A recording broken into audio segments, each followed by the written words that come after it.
जी हाँ दोस्तों, कितने खुश नसीब थे वो लोग जिनसे कभी सुशांत सिंह राजपूत की मुलाकात हुई थी। लेकिन सबसे खुश नसीब तो वो व्यक्ति है जिनसे सुशांत सिंह राजपूत की आखिरी मुलाकात हुई थी, यानी कि सुशांत सिंह राजपूत का वह नौकर जो सुशांत सिंह राजपूत से आखिरी बार मिला था, जिसका नाम नीरज है। इन्होंने ही सुशांत सिंह राजपूत को लटकते हुए देखा था जब सुशांत सिंह के कमरे का दरवाज़ा तोड़ा गया था। जी हाँ दोस्तों, नीरज ने ही ये बताया था कि किस प्रकार से 13 जून को घर में कोई पार्टी नहीं हुई थी, घर के सभी स्टाफ ही घर पर मौजूद थे और 8 जून को जब रिया घर छोड़कर जा रही थी तो नीरज ने झगड़े की कोई बात नहीं देखी थी कि उन दोनों के बीच कुछ कहा सुनी हुई हो। साथ ही दोस्तों, नीरज का कहना था कि छोटी मोटी बातों पर अक्सर कपल्स लड़ते नजर आते हैं और ऐसा ही दोनों के बीच होता रहता था। कुछ मेजर नहीं था। 1.5 साल में उन्होंने दोनों के बीच कोई बड़ा झगड़ा नहीं देखा था। नीरज ने बताया कि रिया के जाते वक्त सुशांत अपने कमरे में थे और कपड़ों से भरा बैग ले गई थी। लैपटॉप और मेडिकल फाइल की जानकारी नहीं है। सुशांत और रिया एक दूसरे को बहुत प्यार करते थे, ऐसा नीरज ने कहा था।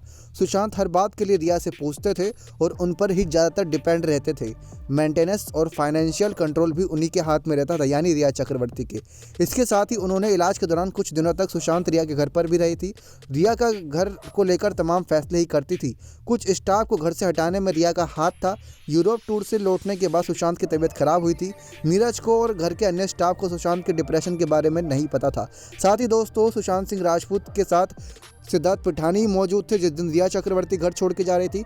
रिया चक्रवर्ती ने सिद्धार्थ पिठानी से जाते वक्त ये कहा था कि सुशांत का ध्यान रखना, कोई ज़रूरत हो तो फ़ोन कॉल्स कर लेना। इसके अलावा कुछ और भी बातें कही थी जो कि सिद्धार्थ पिठानी ने अपने बयान के दौरान कही थी। नेक्स्ट 9 लाइव की रिपोर्ट।